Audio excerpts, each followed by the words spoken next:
우리 성경 보겠습니다. 누가복음 17장 11절서부터 19절까지 봉독해 보겠습니다. 시작.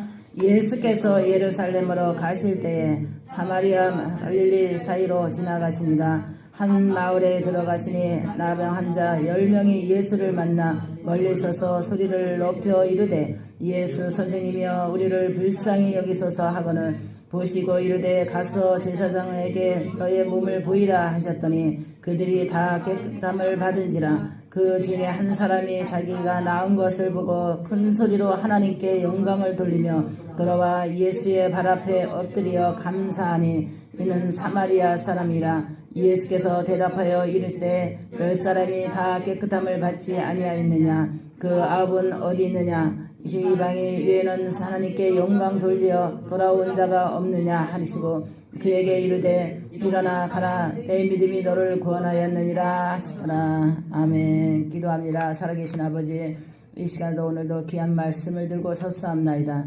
주의 은혜가 임하게 도와주시옵소서. 말씀 속에 우리의 믿음이 있게 하여 주시옵시고 기적이 있게 하여 주시옵시고 회복이 있게 하여 주시옵소서. 성령님 함께해 주시리라 믿고 예수님의 이름으로 기도합나이다. 아멘. 할렐루야.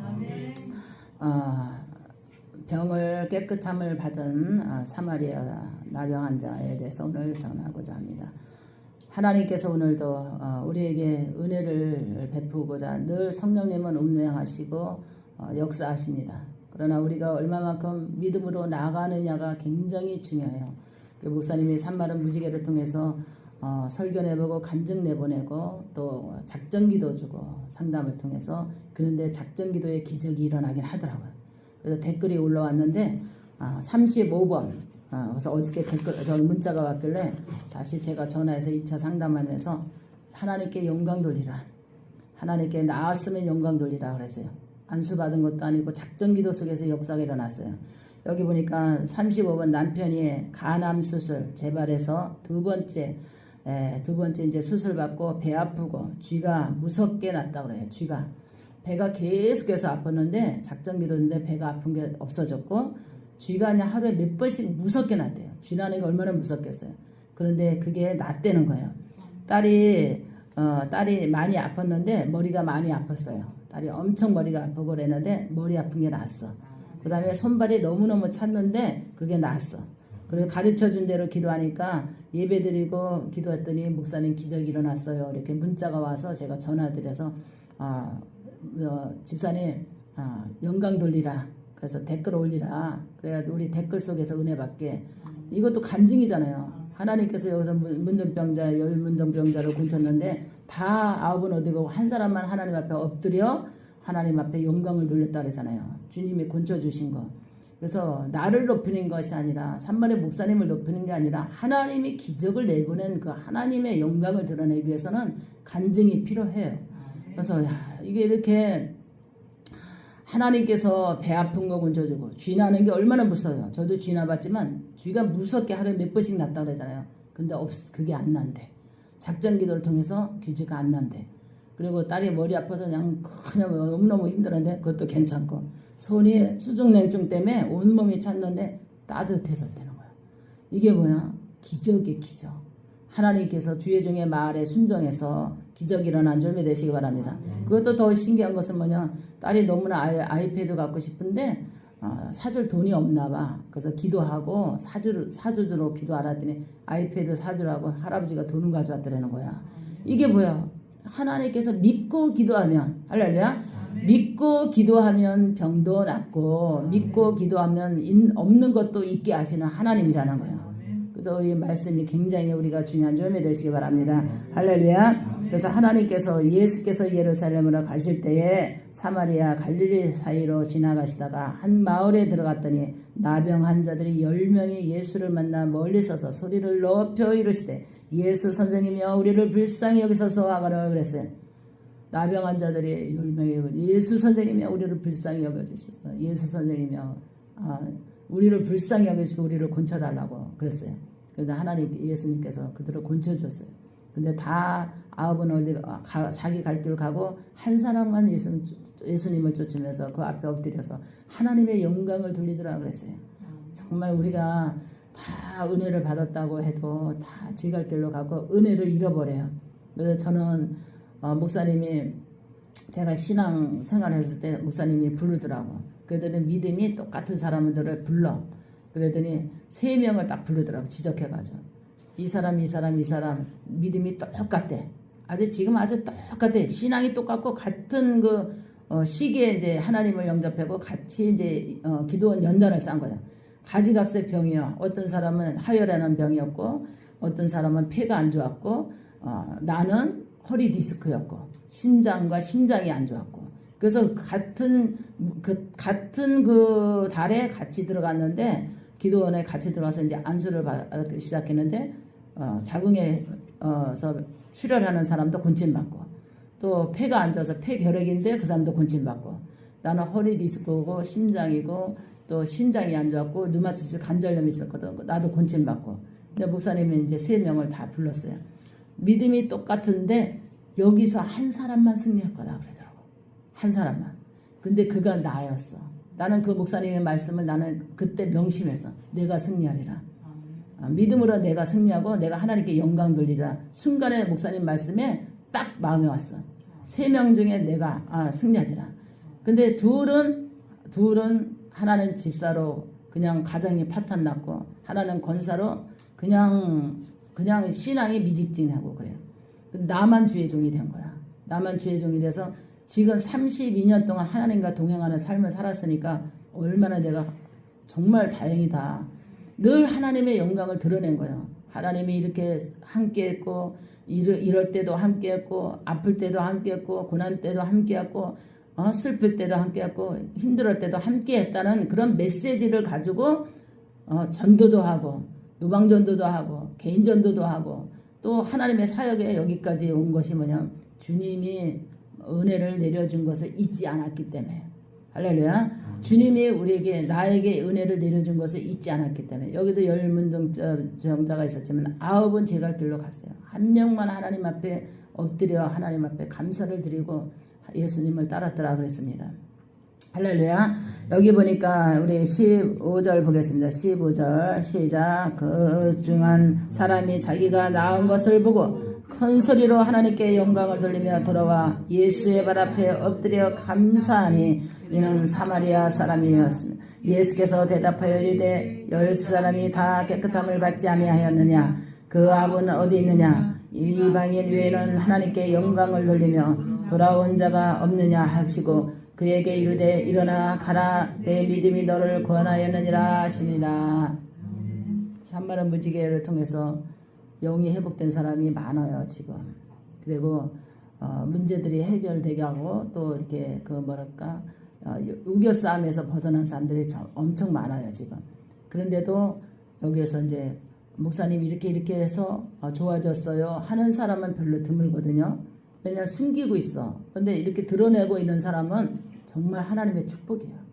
왜 자기를 드러낸다는 거는 왜냐면 옛날에는 문둥병자였지만 옛날에는 병자였고 문둥병자지만 예수님을 건져줘서 문둥병자가 아닌 거예요. 예. 그럼 우리 산마를 무지개를 통해서 목사님을 만나기 전에 이 채널을 만나기 전에는 환자였지만 작전기도 하고 반복기도 하고 상담하면서 그 문제가 사라지면 그 병자가 아니란 말이에요.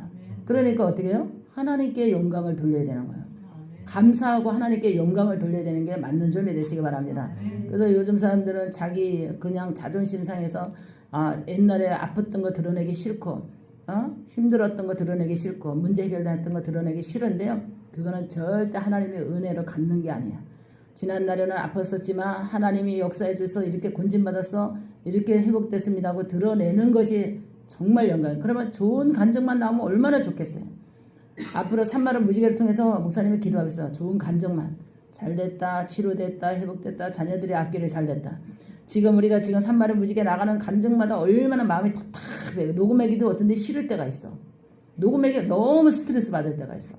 늑대 목사 같은 거 녹음하기 얼마나 그 상담 들을 때도 막 소름 끼쳤잖아요. 시골의 그 교회 그 원한 풀어주시옵소서 그 친구 그 남편 친구에게 성폭행 당해가지고 원한 풀어달라서 저한테 와가지고 그 원한 풀어준 거 있잖아. 그런 거 진짜 녹음하기 싫거든요. 근데 복음 때문에 어쩔 수 없이 저 녹음해서 내보냈는데 산마른 무지개를 이번을 통해서는 좋은 간증만 계속 이어져서 나갔으면 좋겠어. 할렐루야. 그래서 기도를 많이 해야 돼. 이 채널을 통해서 회개하고 중독자가 회개하고 건강한 사람이 됐다. 영이 건강하고 인생이 건강한 사람이 됐다. 스스로 자기네가 간증을 올려주면 얼마나 좋겠어. 이 채널에다. 그러면 이렇게 변화가 일어나는구나. 이렇게 살아야 되겠다. 나도 이렇게 기도해서 권침 받아야 되겠다. 이런 도전심이 생기거든요. 신앙의 도전심. 근데 요즘 사람들 신앙의 도전심을 다 잃어버렸어요. 어떻게 하나님을 믿어야 될지도 방향도 잃어버렸어요. 어떻게 하나님 앞에 권침 받아야 될지도 이것도 잃어버렸고, 어떻게 응답을 받아야 될지 이것도 잃어버렸고, 연계가 혼탁해가지고 어떻게 인생을 가야 될지 이것도 다 잃어버렸어요. 우리는 하나님 앞에 진정한 마음으로 신앙생활할 때에 주의 은혜가 넘치는 줄 믿으시기 바랍니다. 할렐루야. 이렇게 사마리아 사람 한 사람, 문둥병 중에서 9명은 다 제쳐놓고 딱 한 사람이 하나님 앞에 영광 돌린 것처럼 그가 주인공이 나다. 할렐루야. 나다. 수많은 사람 중에서 주인공은 내가 돼야 되겠다 하는 그런 믿음을 갖고 앞으로 나갈 때 하나님의 은혜가 넘치는 줄 믿으시기 바랍니다. 할렐루야. 기도합니다. 사무엘상에서 다시 3절만 보겠습니다. 시작. 심히 교만한 말을 다시 하지 말 것이며 오만한 말을 너희 입에 내지 말지 말고 여호와는 지식의 하나님이시라 행동을 달아보시느니라. 아멘. 할렐루야. 그래서 이제 우리가 지금 산마를 무지개 지금 예배 드리는 거를 어저께도 내보냈거든요. 설교한 거를. 근데 반응이 괜찮더라고요. 그래서 오늘도 이렇게 녹음하고자 이렇게 지금 하고 있는데 하나님께서는 행동을 달아보시는 하나님. 그래서 하나님을 감동시켜야 된다. 그래서 우리 아까 녹음해다가 지금 안 돼가지고 다시 눌렀는데요. 여호와는 가난하게도 하시고 7절 보니까 가난하게도 하시고 부하게도 하시고 낮추시기도 하시고 높이기도 하시는도다. 할렐루야. 그래서 여호와를 대적하는 자는 산산이 깨지리라. 여호와를 대적하는 자는 산산이 깨지리라. 그래서 하나님께서 우리가 어떻게 하나님을 믿어야 될까? 하나님께서 하나님을 감동시키는 신앙. 할렐루야. 그래서 하나님을 감동시키는 신앙은 어떻게? 교만해도 안 돼요. 분노해도 안 돼요. 하나님의 복음을 핍박해도 안 돼요. 할렐루야. 그리고 자기가 잘나서 됐다고 생각하면 안 돼요. 하나님이 복 줘서 이만큼 하나님이 축복 줬다는 것을 인정하고 시인하고 나가야 하는 것이 하나님을 감동을 주시고 하나님 그러잖아요. 행동을 달아보고 복을 주신다고.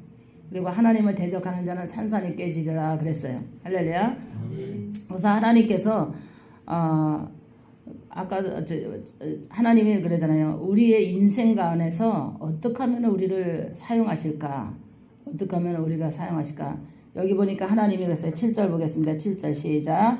그가 그의 거룩한 자들의 발을 지키실 것이요 악인들은 흑암 중에서 잠잠하게 하시리니 힘으로 이길 사람이 없으리로다 그랬어요. 우리 여기 9절이죠. 그죠? 사무엘상 2장 9절. 그의 거룩한 자들의 발을 지키실 것이요 그랬습니다. 할렐루야.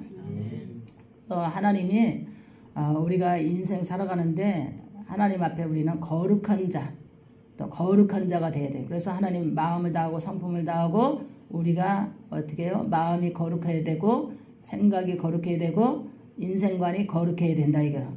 그래서 흐트러진 삶을 살아가지 않고 우리가 살다가 힘들다고 해서 하나님 나에게 어떻게 이럴 수가 있어요? 나에게는 왜 이런 어려움이 생겨요? 이렇게 하나님을 대적하면 산산이 깨진다 그랬어요. 환난을 당하고 시험이 들면 하나님은 시험을 주는 하나님이 아니거든요. 마귀가 우리를 시험을 주지. 그래서 하나님이 시험에 들지 않도록 너희는 깨어서 기도할 수 없겠느냐? 이거를 항상 우리 마음에 새겨야 돼요. 하나님은 우리를 아프게 한 적이 없어요. 할렐루야. 하나님은 우리를 가난하게 한 적이 없어. 그런데 하나님은 어떻게 해요? 행동을 달아보시고 교만할 때 우리를 낮추기 위해서 하나님께서 모든 것을 하나님 주관하시는 거예요. 그래서 하나님 높이기도 하고 낮추기도 하는데 우리가 겸손하고 하나님의 의롭게 살아가면 그의 발걸음을 보시고 그의 인생의 발걸음을 보시고 할렐루야. 그렇잖아요. 그의 인생의 발걸음을 보시고 흑암 중에서 하나님께서 하나님의 힘으로 건져주신다 그랬습니다. 흑암 중에서. 이 땅에는 흑암이 많잖아요. 얼마나 흑암이 많아요. 지금 더듬는과 같이 많은 사람들이 헤매고 있거든요. 그래서 산마를 무지개를 통해서 지금 계속해서 목사님 도와주세요. 걔네 스토커처럼 계속해서 댓글도 들어오고 그냥 문자 들어오고 카톡 들어오고 막 정신적으로 목사님이 스트레스 받고 있거든요. 그래서 그들이 정말 하나님께 기도하면서 살아가야 할 길을 열어갈 수 있도록 중분은 하고 있지만 굉장히 제가 그래도 얼굴이 부하게 생겨서 그런지 많은 것을 가지고 있는 줄 알고 착각하는가 봐.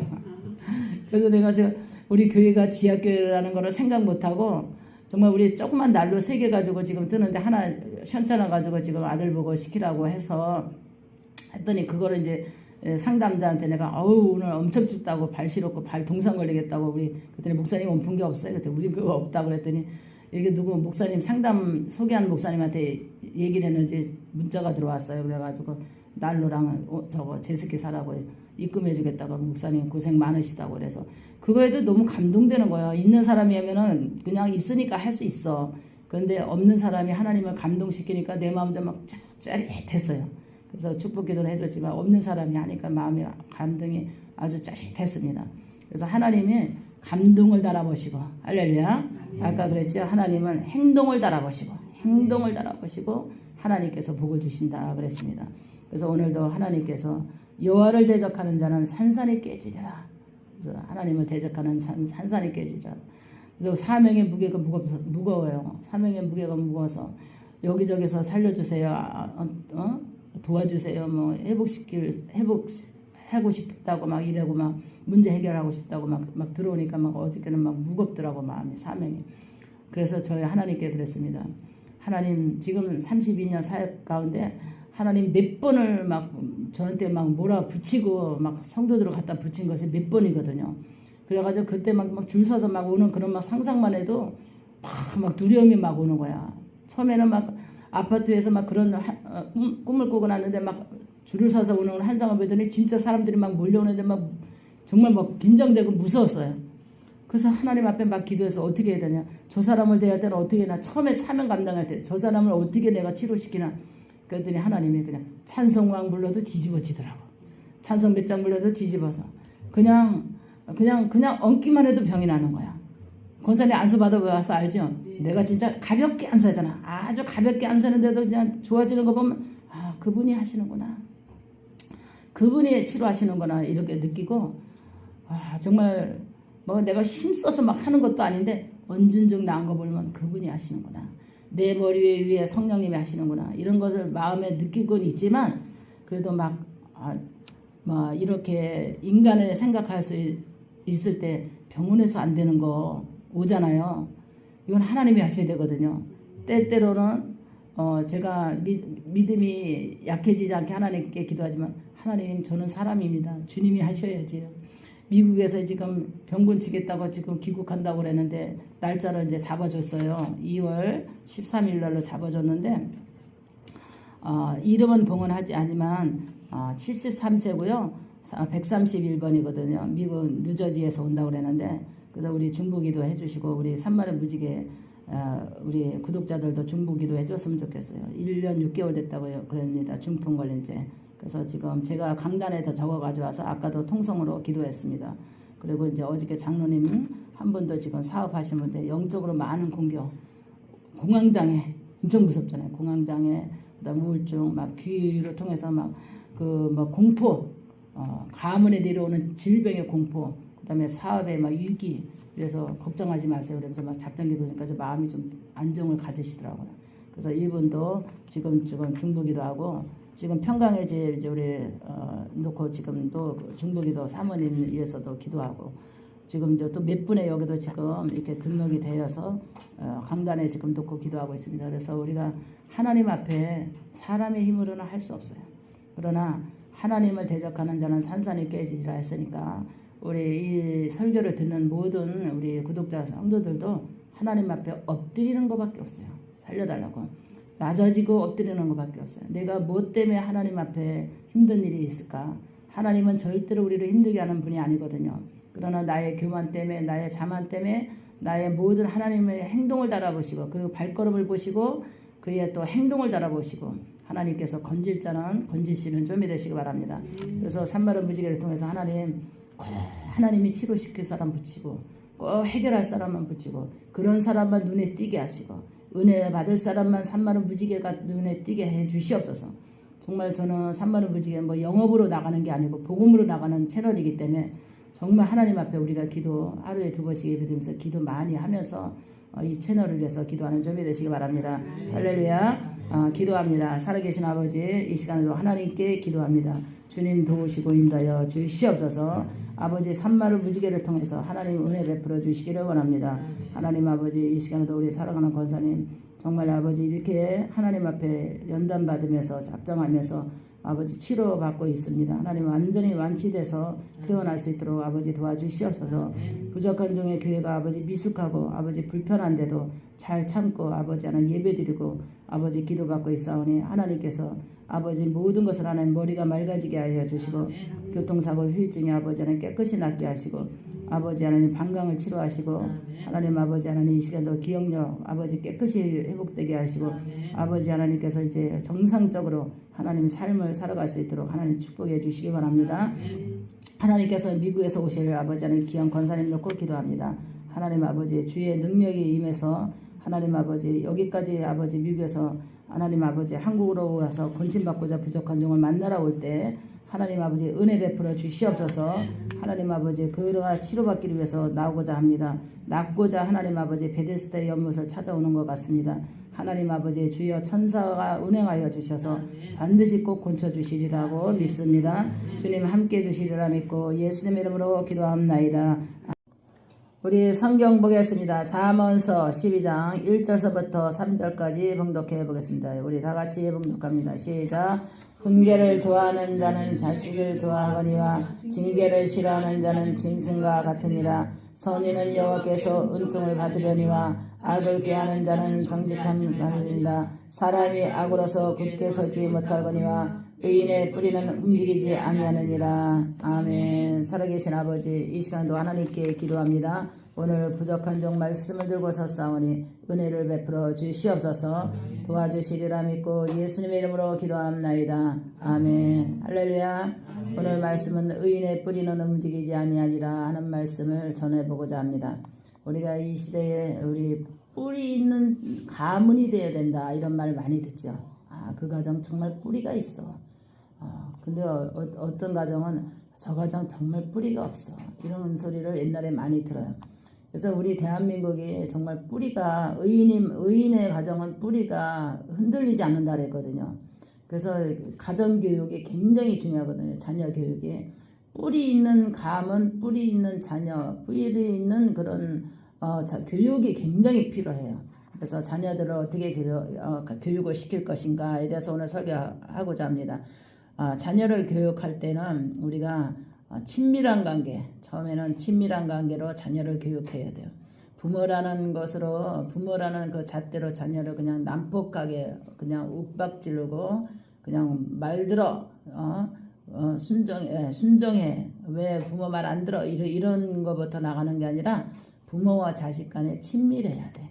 어려서부터 친밀한 관계가 있으면 부모가 노후가 돼도 친밀한 관계가 유지가 될 수 있어요. 굉장히 이거 중요한 점이 되시기 바랍니다. 그래서 부모와 자식 간의 대화가 잘 되고 친밀한 관계를 유지하는 게 그 자녀가 뿌리가 깊이 내려갈 수 있는 거예요. 할렐루야. 그 다음에 소통해야 돼. 부모와 자식이 소통이 잘 돼야 돼. 대화가 잘 된다. 부모와 자식이 대화가 잘 되면 부모가 늙어도 그 자식이 부모를 존중해요. 존경하고 존중하고 신뢰하고 소통이 잘 돼요. 그래서 부모가 굉장히 중요해요. 그래서 뿌리 있는 부모는 자식을 뿌리를 내리게 만들어요. 그래서 뿌리를 내리게 하는 자식을 만들기 위해서는 부모가 뿌리가 깊어야 돼. 생각의 깊이가 깊어야 된다는 거예요. 교감이 있어야 되겠죠. 교감. 우리가 소통이 되고 교감이 있어야 돼요. 감정과 감정이 교감이 돼야 돼. 생각과 생각이 교감이 돼야 되겠죠. 그 다음에 자녀를 어떻게 교육을 시킬까? 인성교육을 먼저 시켜야 돼. 인성교육. 자녀를 인성교육이 굉장히 중요해요. 요새는 자녀들이 학원만 교육만 시키다 보니까 뿌리가 없어. 부모와 소통할 새가 없어. 또 부모와 관계 맺을 시간이 없어. 그 다음에 인성교육 시킬 시간이 없어. 그러니까 자녀들이 뿌리가 없어요. 이러면 사회생활 하는데 의인은 뿌리가 깊어서 요동하지 않는다 그러잖아요. 이게 왜냐면 의인이 되지 않으니까 자녀들이 뿌리가 깊지 않으니까 세상 살아가는 거 너무 힘들어요. 뿌리가 뽑혀버리면 그 나무는 죽게 돼 있고 열매 맺지 못해요. 인간도 똑같은 열매 되시기 바랍니다. 그래서 인간교육이 중요하고 인간교육을 예의범절이잖아요. 예의범절. 어른을 공경하고 예의범절이 굉장히 중요해요. 인성교육이 굉장히 중요해요. 그 다음에 신앙교육. 사람들이 먼저 신앙교육이라고 생각하는데 인성교육 다음에 신앙교육이요. 하나님께서 우리가 인성교육이 안 된 사람이 신앙교육이 바로 바뀌었어요. 인성교육이 안 된 사람 교회와도 신앙교육이 들어가기 엄청 힘들어요. 근데 부모가 자녀를 인성교육 시키는 자녀들은 목사님의 신앙교육에도 아주 겸손하게 신앙교육을 잘 받아. 그래서 이게 굉장히 인성교육이 굉장히 중요해요. 그 다음에 성교육이 필요해요. 성교육. 이 성교육이 제대로 안 되면 요새 뭐 동성연애 하죠. 이게 마귀가 들어가가지고 그리고 성이라는 것은 뭐 어떤 건가 사랑하는 사람끼리 잘 결혼해서 후사를 낳고 우리가 왜냐면 서로가 서로를 위해서 하나님이 그 성에 대해서 잘 그를 질서 있게 잘 가르쳐줘야 되는데 성의 문란성. 그래서 뒤돌아보면 그게 음란죄로 인해서 뒤돌아보면 후회할 수밖에 없는 인생에서 심판대에 서게 되거든요. 그래서 어려서부터 성은 사랑하는 사람끼리 할렐루야 사랑과 사랑을 존중하면서 사랑을 위해서 사랑과 사랑에 존중하면서 이루어지는 그 사랑의 아름다운 그 성의 완성 속에서 자녀가 태어난다는 것을 반드시 성교육이 필요해요. 근데 이 성교육이 안 되는 자녀들은 성에 물란해가지고 그냥 나가서 돈 주고 성매매하고 그냥 만나는 상대가 성의 상대라고 생각하니까 인생에 뿌리가 없고 인생이 패배하게 말라버리는 거예요. 그래서 굉장히 자녀들에게는 성교육이 필요하고 인간관계가 교육이 필요합니다. 인간관계. 우리 사람이 천천만별이잖아요. 사람을 만날 때에. 그래서 이 사람은 이런 사람도 있고 저런 사람도 있는데 그런 사람을 대할 때는 어떻게 대비할 것인가. 혈기가 많은 사람은 미련한 사람과 동행하면은 어떻게 해를 받는다 그러잖아요. 웅덩이에 빠진다 그러잖아요. 소경이 인도할 수 없듯이 항상 보면 지혜로운 사람과 동행하라. 그리고 마음이 진실한 사람과 동행하라. 그 다음에 이런 거를 잘 가르쳐줘요. 인간관계. 그리고 인간관계도 끊을 때는 끊을 줄 알아야 되고 다가갈 때는 다가갈 줄 알아야 되고 관계 유지성을 교육을 잘 시켜야 돼요. 관계 유지. 인간관계가 잘못되면 인생이 아주 끝내 파멸에 이르게 돼 있어요. 사람 잘못 만나면. 그래서 인간관계 하는 법을 잘 교육을 시켜야 되는 점이 되시기 바랍니다. 경제교육을 유태인들은 어려서부터 경제교육을 시켰어요. 신앙교육, 인성교육, 경제교육을 꼭 시켰어요. 유태인들은. 그러니까 그 나라가 부자가 되는 거예요. 인성교육 시켰죠. 그 다음에 신앙교육 시켰죠. 그 다음에 경제교육을 시켰잖아요. 그러니까 굉장히 부한 나라로 살아갈 수 있어요. 우리나라는 이게 교육만 열이만 올렸지 이런 교육이 안 되다 보니까 이 젊은이들이 그냥 사회 나가자마자 그냥 막 빚더미에 올라가고 막 그냥 한 방으로 그냥 부자 되고자 이런 거를 꿈꾸다 보니까 완전히 그냥 꿈을 펼치기 전에도 완전히 빚쟁이가 돼가지고 완전히 파멸에 이르러서 인생을 그냥 시작해서 빚으로 끝내서 인생을 자유롭게 살지 못하는 거예요. 그래서 적게 벌어도 성실하게 살아가는 법. 이게 경제관념이거든요. 할렐루야. 성실하게 우리가 얼마를 벌어도 11조를 하고 얼마나 저축하고 얼마나 생활하고 근면성실하게 살아가는 법을 교육시켜야 돼요. 이게 경제관념인 점이 되시기 바랍니다. 그 다음에 사회성을 가르쳐야 돼요. 사회성. 세상 공부를 많이 했는데 사회 나가면 바보예요. 근데 세상 공부 못해서도요. 사회성이 뛰어난 사람은요. 세상을 이길 수 있어요. 근데 공부는 많이 하고 유학원 갔다 왔는데 사회성이 없어가지고 겁이 나서 사회를 못 나가. 사회성이 없어가지고 이것을 굉장히 자녀들에게 사회성이 굉장히 필요해요. 그래서 사회성을 가르쳐줘야 돼. 도덕과 질서, 사회성을 계속해서 가르치지 않으면 세상이 두려워서 세상을 나가지 못해요. 많이 배우면 뭐해? 철학을 배우면 뭐해? 영어를 배우면 뭐해? 세계 문학을 배우면 뭐하겠냐 이게요. 사회성이 없는데.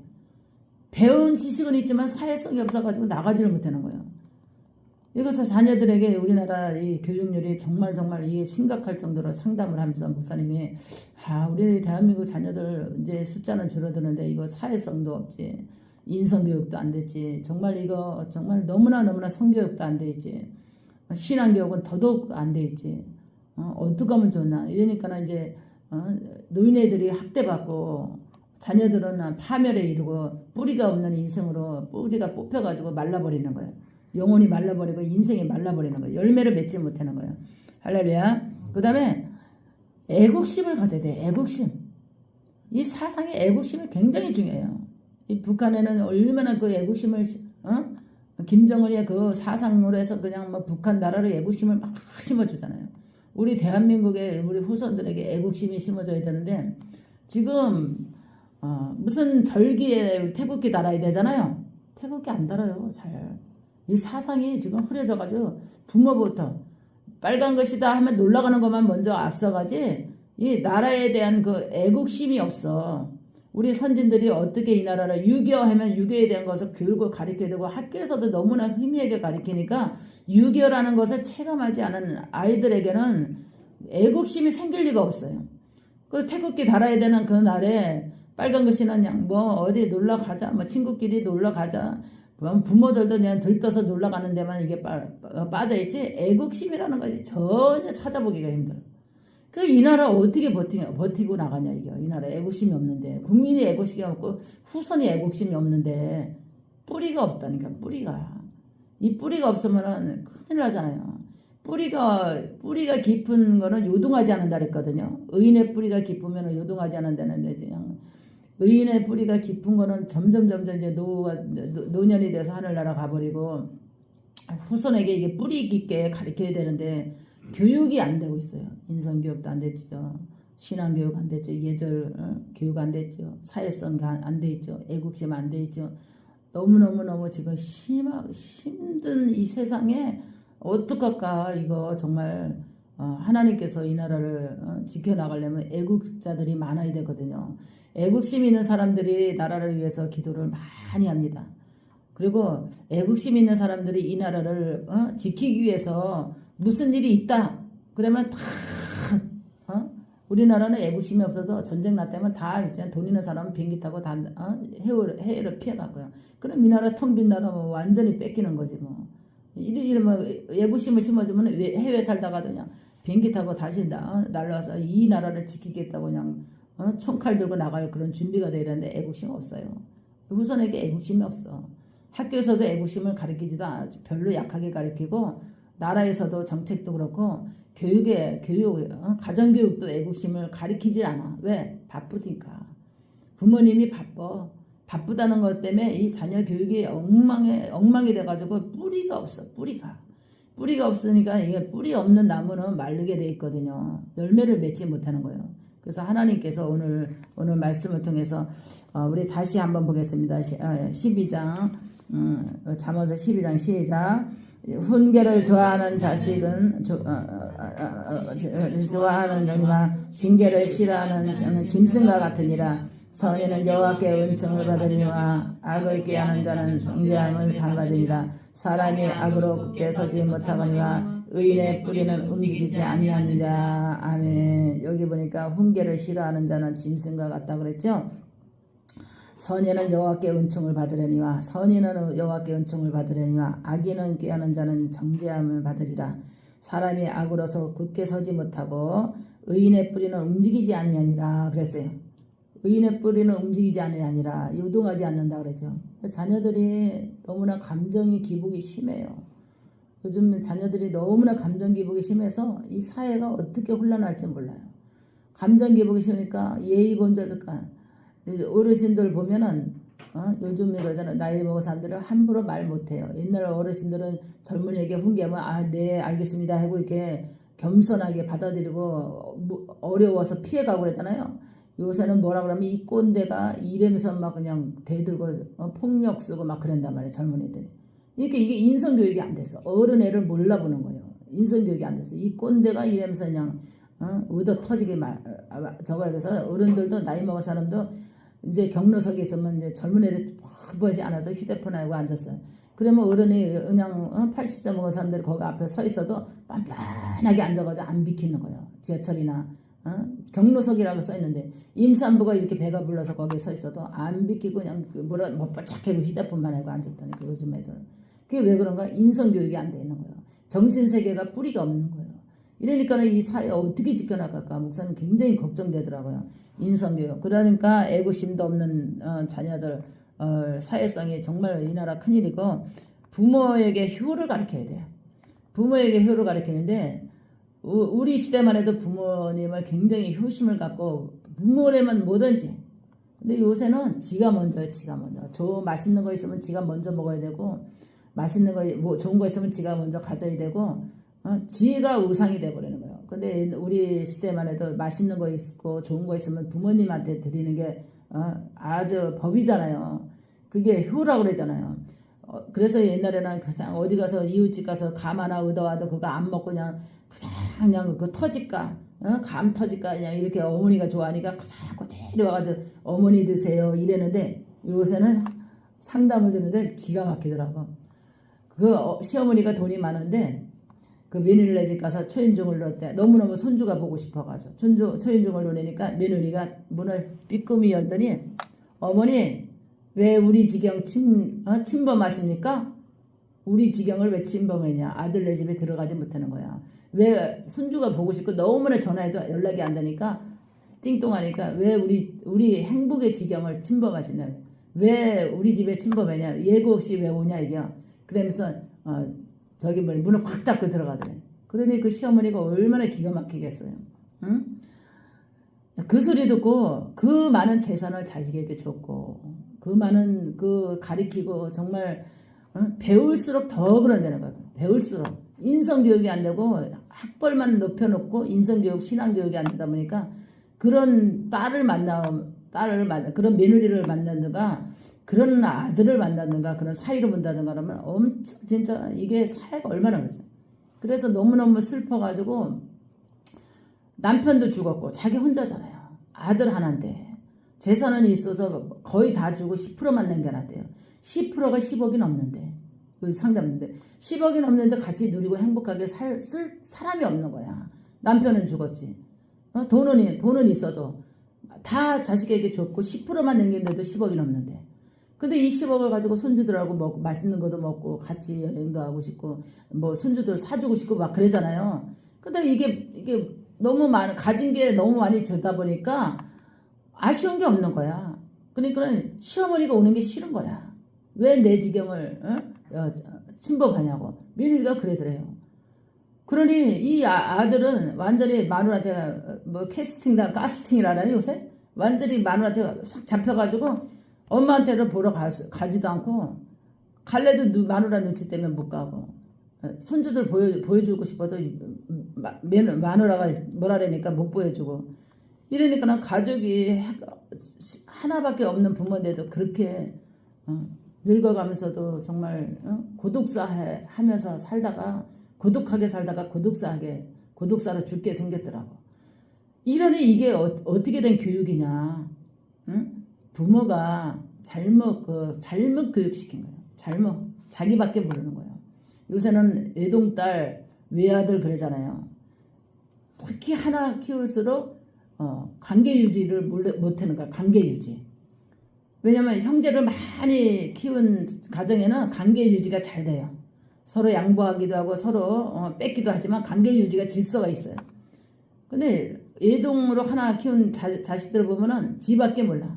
최고 좋은 거 입히고 최고 좋은 거 먹이고 최고 좋은 거 했는데 결론은 그 짐승을 키운 거와 똑같아. 짐승만도 못하는 새끼를 키운 거와 똑같아. 인성교육을 못 시켰어. 최고 학벌은 시켰는데 인성교육을 못 시켰어. 그래서 어떻게 가르쳤어? 부모가 대학원, 대학교, 유학까지 가르쳤어요. 유학 갔다 왔는데 상담 들어오면 유학 갔다 왔는데 사회생활을 못해. 하버드 나오면 뭐 하겠어요? 대한민국에 사회성이 없어가지고 사회생활을 못하는 거예요. 직장생활도 못하고. 그 많은 유학비를 버려가면서 공부 가르치는데 뭐를 가르쳤냐 이게요. 하나님의 인성교육과 신앙교육과 경제관념과 사회성과 부모의 효심을 가르치지 않아가지고 이게 완전히 뿌리가 없는 거예요. 뿌리가 없어. 뿌리가 없다니까 인생이 부모 재산 다 말아먹고 나면은 거지가 돼가지고 뿌리가 없어서 말라버리는 거예요. 인생이 말라버리는 거예요. 그래서 우리가 정말 자녀가 정말 요새 이기적이래가지고 젊은 애들 결혼 안 해요. 왜냐면 나 살기도 힘들어 죽겠는데 후세를 낳아서 뭐해. 이런 정신으로 살아가는데 그런 정신 살아가려면 이제 금방 훅 가서 노인이 됐거든요. 보호자가 없어 보호자가. 응? 그거를 생각을 못 하는 거야. 젊음이 항상 젊었다고 생각해요. 보호자가 없는 거야. 자식의 보호자잖아요. 어린 아이를 낳았을 때는 부모가 보호자지만 자식이 자라서는 부모가 늙으면은 부모의 보호자는 자식이거든요. 그래서 자식이 든든하다라는 거예요. 그런데 그거를 모르고 젊으면 그냥 뭐 인생 뭐 있어 즐기고 살고 벌어서 여행 가고 뭐 누리고 먹고 뭐 좋은 옷 입고 좋은 집에 살고 좋은 거 먹고 살다가 인생 끝나면 되지 하면서 후사를 날라고 했잖아요. 후손을 날라고 그랬잖아요. 그 아브라함이 그랬잖아요. 아브라함아 내가 너에게 복을 주리라 그랬어요. 아브라함이 뭐라 그랬어요? 아브라함이 의인이잖아요. 하나님을 잘 믿는. 하나님 나에가 복을 받아서 뭐겠습니까? 내가 후사가 없는데. 후사가 없다고. 그러니까 하나님이 아브라함에게 내가 너에게 후사를 주리라 그랬잖아요. 그 늦은 나이에 하나님께서 아브라함에게 자식을 줬잖아요. 이 우리나라 지금 이 정신세계가 부모가 그래도 요즘은 야 그래 장가 가기 싫으면 가지 마. 시집 가기 싫으면 가지 마. 네 인생이고 뭐 이래 살아 저래 살아 한 세상 살고 갈 건데 뭐 굳이 가정 결혼해서 살아가면 뭐냐. 요새는 뭐 툭 해서 결혼해서 안 맞으면 뭐 한 달 안에 2달 안에 1년도 안에 막 이혼하고 막 그래요. 옛날에는 어떻게 해요? 부모들이 어떻게 교육시켰어요? 그 집 귀신 되라. 시집 가면 그 집 귀신 되라. 할렐루야. 죽어도 그 집에서 나오지 마라. 그 집 귀신 되라. 그러다 보니까 자식 낳고 인 낳고 살다 보니까 노후가 돼서 자식에게 홀도를 받고 사는 거예요. 눈물 짜면서 빨래했고 눈물 짜면서 시부모 공경했고 눈물 짜면서 경제 위기 넘어가면서 정말 양말 꼬매서 신고 떨어지는 옷 깨매서 입고 발전되지 않고 수도 없고 이랬을 때도 그냥 그 다리밑조리 하면서도 그 인내하면서도 살을 깎고 뼈를 깎는 인내심으로도 그 집 귀신 되라 해서 절대로 그 집 귀신 되라 해서 교육을 시켰기 때문에 이혼이라는 게 없다니까 지금. 근데 지금 어떻게 2달 되고 한 달 되고 막 1년도 안 돼서 막 이혼율이 막 계속 일어나고 이게 왜냐면 인성교육이 안 돼서 그래요. 인성교육이. 할렐루야. 그래서 정말 목사님 오늘 설교를 통해서 우리 신앙인들이 자녀를 어떻게 교육을 시킬까 이 생각을 좀 해보고 하나님 앞에 살아야 돼요. 왜냐하면 자녀들을 인성교육과 자녀는 나의 기업이라 그랬잖아요. 기업을 잘 관리하지 않는 것도 하나님 앞에 심판받아요. 자녀를 잘 키우는 것도 복인 줄 믿으시기 바랍니다. 자녀를 어떻게 키울 것인가. 정말 오늘 이렇게 목사님이 다양하게 이거를 찝어줬는데 이거를 갖고 정말 잘 교육시켜요. 어떻게도 상담 들었는데 몇 살 안 되는 애기 정말 애기지 뭐 중학생은 애기요. 그래서 내가 상담사 중요한 게 아니다. 훗날에 무슨 사모가 무슨 10몇 살짜리가 무슨 사모를 얘기하냐. 사모 자리가 어떤 걸로 알고 사모 얘기를 꺼내냐 내가. 그래서 첫 번째 다다다다다 이런 상담을 해주니까 목사님 맞다. 목사님 말씀이 맞다. 그 자리가 어떤 자리인지 알고 교육을 너는 거기를 가라 이런 말을 하면 큰일 난다고 내가 그랬어요. 그렇게 교육이 없는 그런 사모가 나온 데는 어떻게 되겠어요? 교회 사모는 어떤 사모라는 것은 어떻게 해야만 사모의 위치로 가고 사모의 교육과 사모의 인성과 사모의 사명이라는 것을 부모가 가르치자고 사모로 내보내면은 그거 교회 안 되는 거예요. 할렐루야. 그래서 아주 저는 성격이 기문기고 아니면 아니고 상담도 딱 그냥 아주 그냥 와서 아주 교만하고 오만하고 인성교육이 안 돼서 노인애가 됐는데도 그 건방증이 아니라 그 교만함이 나타나 상담할 때도. 그래서 아주 그냥 아주 부드러움 속에서 강함으로 그 사람은 탁 그냥 아주 훈계 속으로 이제 이끌어가면서 아주 논리정연하게 상담을 마무리해서 축복기도로 마무리하는데 어려운 사명을 하나님께서 나에게 주었구나 이 시대에. 저 그렇게 생각합니다. 정말 어려운 사명을 나에게 이렇게 시대의 사명을 감당하라고 이렇게 산마를 무지개를 개성했구나 이런 생각을 하면서 때때로는 참 사명의 무게가 무겁구나 이런 거를 요새 느껴. 상당히 많이 들어오면서 사명의 무게가 무겁구나 하면서도 하나님의 뜻이라니까 힘을 내보자. 내가 용기를 내보자. 그래도 하나님의 하늘의 영권과 지혜로 저들을 바로 신앙교육과 저들의 잘못된 그 주관을 바로 잡아 나가면서 내가 한번 해보리다 하면서 또 다짐하고 다짐하면서도 많은 피로감을 느껴. 그런 상담을 하면서도 많은 피로감을 느낍니다. 그래서 하나님께서 이제 이렇게 무식하게 부모가 자녀를 무식하게 기르면 결국은 자녀가 그 부모가 늙었을 때 무식하게 돼야 된다니까. 부모에 대해 얼마나 무식하게 되는지 부모를 막 쌍반욕하고 그리고 부모에 대한 그 애착심이 없어요. 그 다음에 부모에 대한 신뢰감도 없어요. 부모에 대한 정도 없어요. 왜냐? 친밀도가 없었기 때문에. 친밀도. 자식과의 친밀도가 없었어요. 그 다음에 그 소통이 안 됐어요. 교감이 안 됐어. 이런 게 없다 보니까 늙어서 자식한테 학대받고 무시당하고 아주 그 소외감 느낄 정도로 아주 길거리에 거지 늙은이 취급한다니까. 이렇게 사회가 돌아가고 있어요. 그러니까는 죽으면서 눈물 흘리면서 숨을 거두는 그런 비참한 인생들이 많이 일어나고 있다는 거예요. 그래서 우리가 얼마만큼 비참하게 우리가 마지막을 인정하기까지 그 자녀를 축복하면서 죽어야 되는데 그 자녀의 괘씸함과 서운함과 정말 자녀를 키운 거에 억울하면서 눈을 못 감고 눈물을 흘리면서 숨을 거두는 그런 노인네들이 많이 있다는 거예요. 일평생 자식 위해 살았는데 결론은 돌아오는 거는 자식에게 무시당하고 정말 저기 거지만도 못하게 취급받는 그런 시대로 우리가 맞이할 수 있다는 거예요. 그래서 자녀 교육을 잘 시켜야 되는 점이 되시기 바랍니다. 그리고 이 자녀들이 뭐라 그래? 가스팅이라 그래? 가스라이팅이라 그래? 가스라이팅을 많이 나도 요새 언어로 잘 모르겠어. 가스라이팅인지 뭔지도 잘 모르겠는데 요즘 애들이 신앙이 뿌리가 없고 교육이 가정교육이 안 되니까 가스라이팅인지 뭔지 그거를 많이 당해. 그러니까 선배에게 당하고 이게 관계 유지 속에서 당하고 부모 말을 안 듣고 거기 가서는 그 사람들의 말을 당하니까 완전히 인생 망치는 거야. 그게 뭐 가스라이팅인지 뭔지 몰라도 그런 거를 많이 요새 당해. 그러니까 부모가 오라 하면 와야 되고 부모의 말에 귀를 기울여야 되거든. 부모 말에 귀를 안 기울이고 딴 사람 말에 귀를 기울이니까 자기가 그렇게 가스라이팅을 당하고 있는지를 모르고 그냥 인생 거기 묶여서 살아가는 거야. 그러니까 자기 의지가 없어. 자유의지가 없어요. 이거 사회 큰 혼란하게 이게 마귀가 그거를 역사하는 거예요. 뿌리가 없던 거예요. 뿌리가 없어서 그래. 가정에 뿌리가 없고 가정 교육에 뿌리가 없고 가정에 규칙이 없고 신앙의 규칙. 가정 교육이 굉장히 가정에 규칙이 없어서 그래. 가정 교육에 가정 규칙이 없어. 그 가문의 교훈이 없는 거야. 그 가문의 교훈이 없는 가정은 뿌리가 없어요.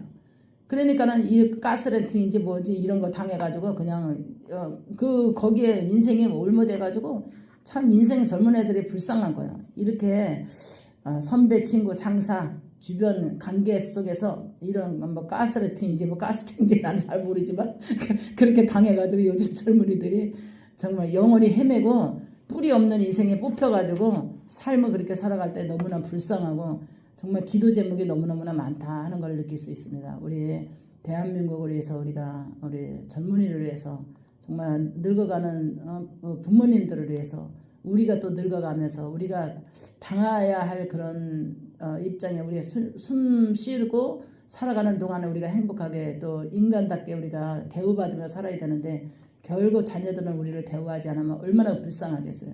그래서 하나님께 우리가 기도해서 이 시대가 변화되고 교회가 변화되고 가정이 먼저 변화돼. 가정이. 그래서 가정에서 천국이 이루어진다 그랬잖아요. 가정이 변화가 되고 교회가 변화가 되지 가정이 변화가 없으면 교회가 절대로 변화가 안 돼요. 그래서 가정의 변화와 교회의 신앙의 변화와 사회가 변화가 이게 3단계로 거쳐서 변화가 일어나는 거예요. 가정이 변화가 되지 않고 교회가 변화되지 않고 사회가 변화가 안 돼요. 절대로 가정이 먼저 변화가 일어나야 되는 점이 되시기 바랍니다. 할렐루야. 기도합니다. 우리 성경 보겠습니다. 신명기 우리 11장 26절서부터 28절까지 봉독해 보겠습니다. 우리 다 같이 봉독해 보겠습니다. 시작.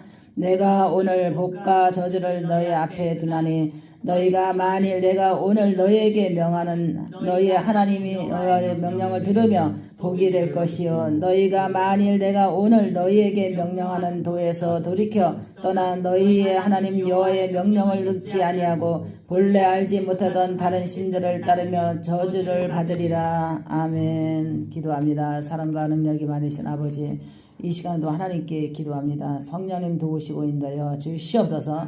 하나님이 함께 주시리라 믿고 예수님의 이름으로 기도합나이다. 아멘. 할렐루야. 오늘 하나님께서 말씀을 이렇게 정해봤습니다. 복과 저주를 너희 앞에 두나니 그랬습니다.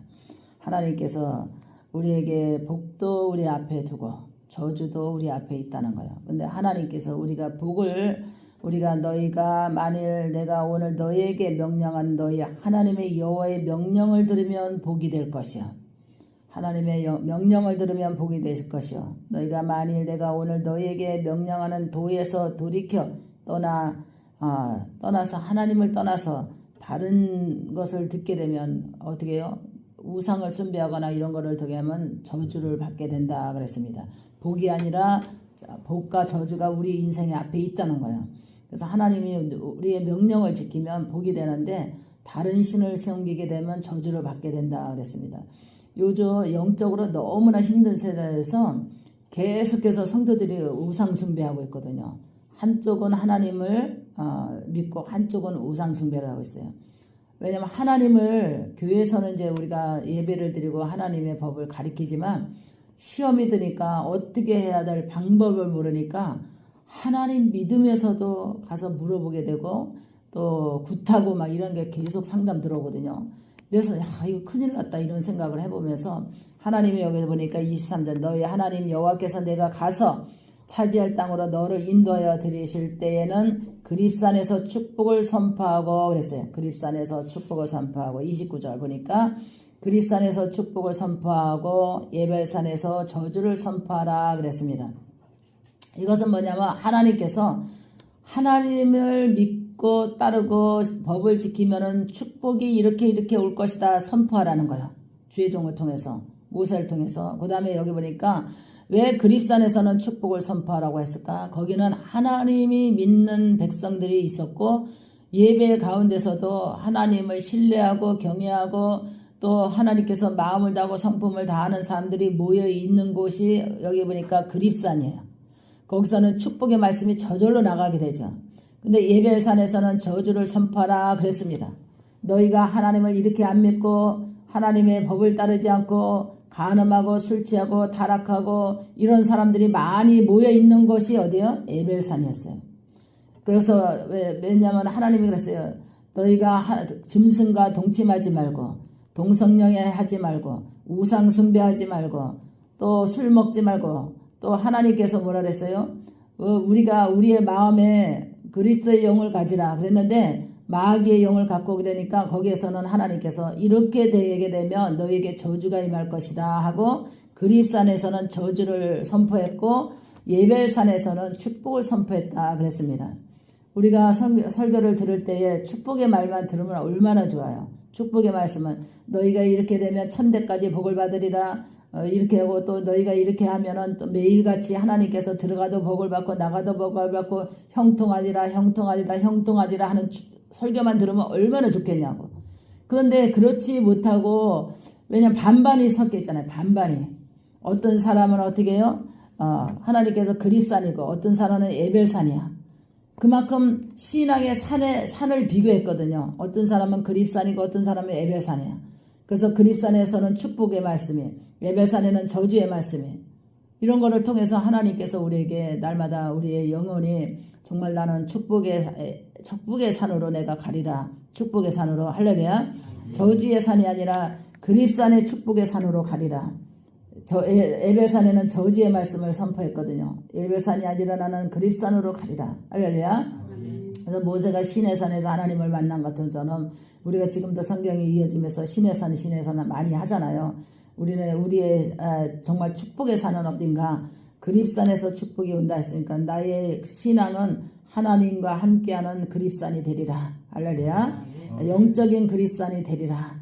하나님께서 복의 말씀을 나에게 복의 말씀이 들리고 하나님의 법이 들리고 하나님의 영이 들리고 하나님의 지혜가 들리고 응답이 들리고 축복의 말씀이 들리고 축복하노라가 들리고 할렐루야. 내 후손에게 복이 임할 것이라 들리고 이런 것이 어떻게 해요? 하나님께서 그립산에서 역사가 일어나는 거예요. 근데 예배산에서는 그러니까 네가 들어가도 나가도 저주를 받으리라. 떡반죽꾼에게 저주를 받고 우양의 새끼가 저주를 받고 내 후손이 저주를 받고 저주를 받으리라. 네가 손대는 것마다 저주를 받으리라. 이거 얼마나 거북해요, 듣기가. 근데 하나님이 두 개를 우리 앞에 놨다는 거예요. 그립산과 예별산을 우리에게 놨다는 거예요.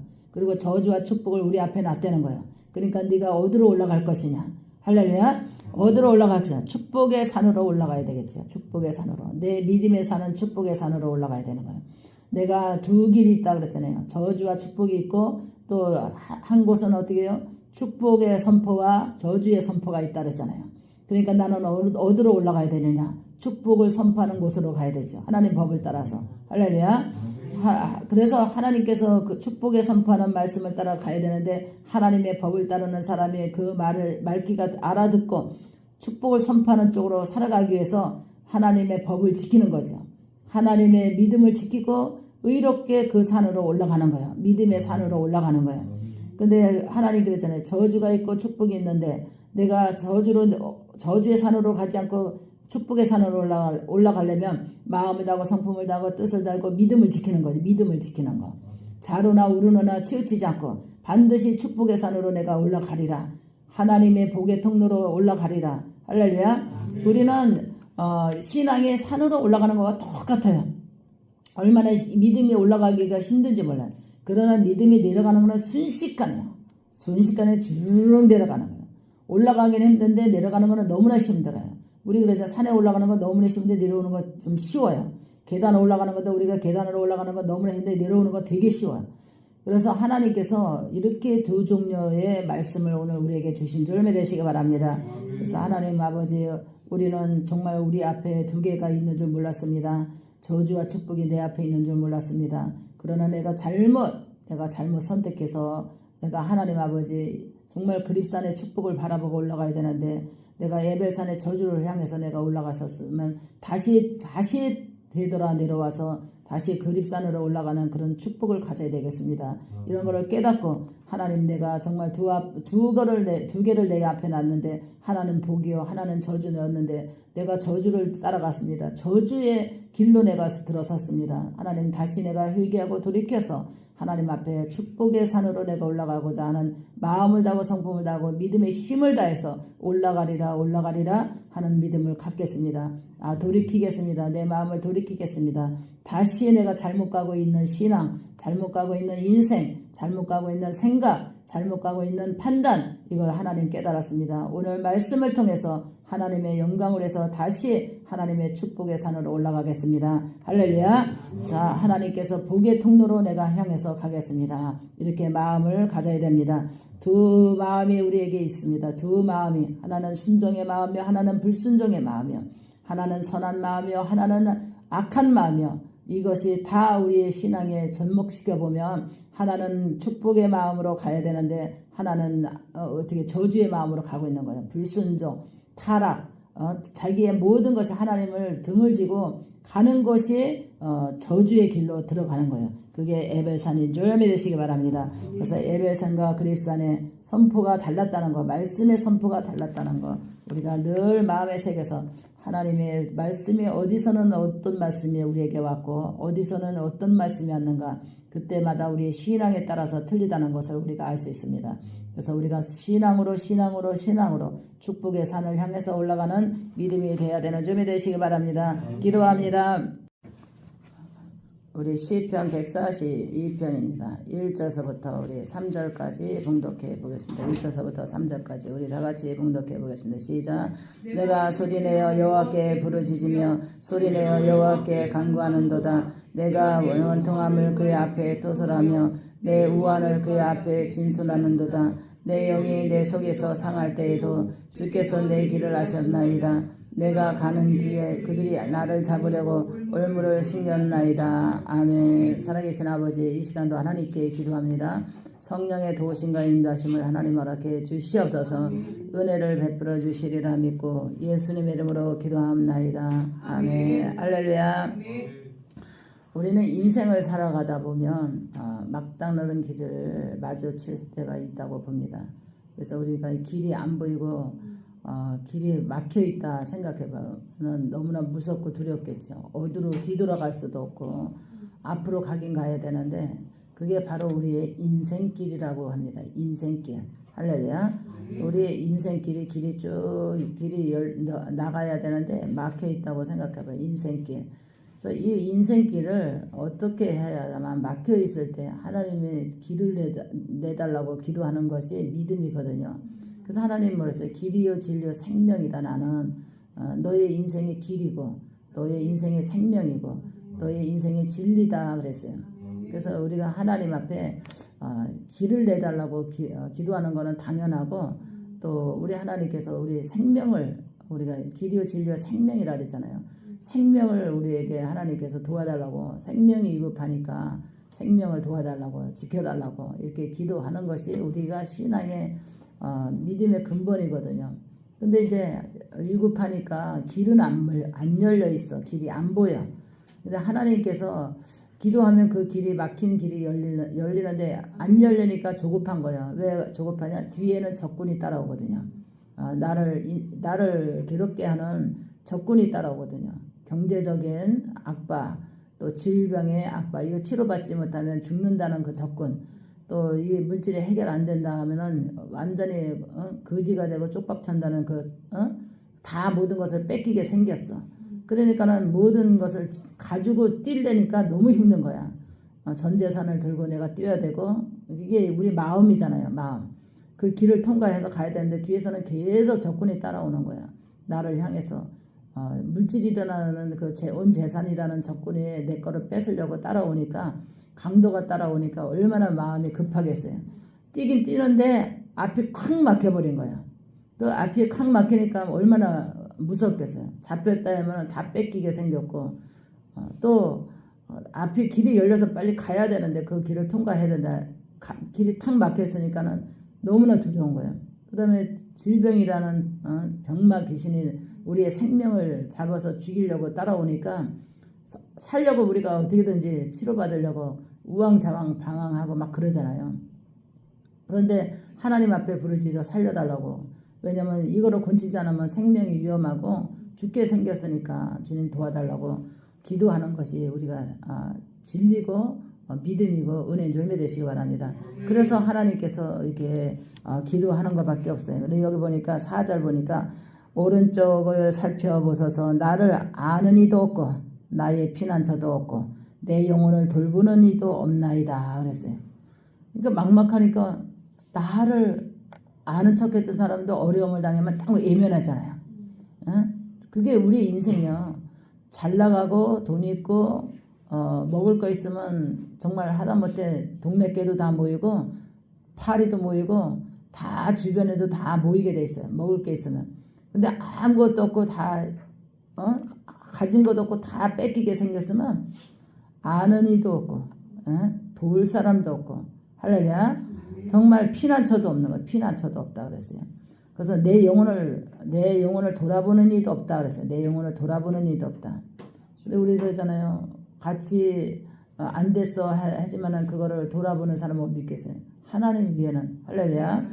그게 바로 중보 기도고 기도하는 사람을 만나는 거예요. 그게 나를 돌봐주고 나를 길을 열어주고 나를 위로를 주고 평안을 주고 안정을 주는 것이 기도란 말이에요. 중보기도. 여기 했잖아요. 하나님께서 여기 6절 보겠습니다. 6절 시작. 나의 부르짖음을 들으소서. 나는 심히 비천하나이다. 나를 핍박하는 자에서 나를 건지소서. 그들은 나보다 강하나이다 그랬어요. 여기 보니까 나의 부르짖음을 들으소서. 나는 심히 비참하나이다. 우리가 얼마나 비참할 때가 많아요. 아프면 건강한 사람을 보러보면 내 육체가 병들면 얼마나 비참하겠어요. 정말 다리가 후들후들 떨리고 내가 화장실 갈 수 없는 그 힘이 없다면 얼마나 비참하겠어요. 그리고 내가 바깥에 나갈 수 없다면 얼마나 비참하겠어요. 그 비참함에서 하나님 앞에 우리가 기도하는 거예요. 하나님 힘을 주시옵소서. 나의 이 비참함에서 내가 일어설 수 있는 힘을 주시옵소서. 그런데 내가 이 비참함에서 나를 건지는 자가 아무도 없나이다. 그러니 나를 도우소서 하고 기도하는 것이 우리가 신앙이라고 봅니다.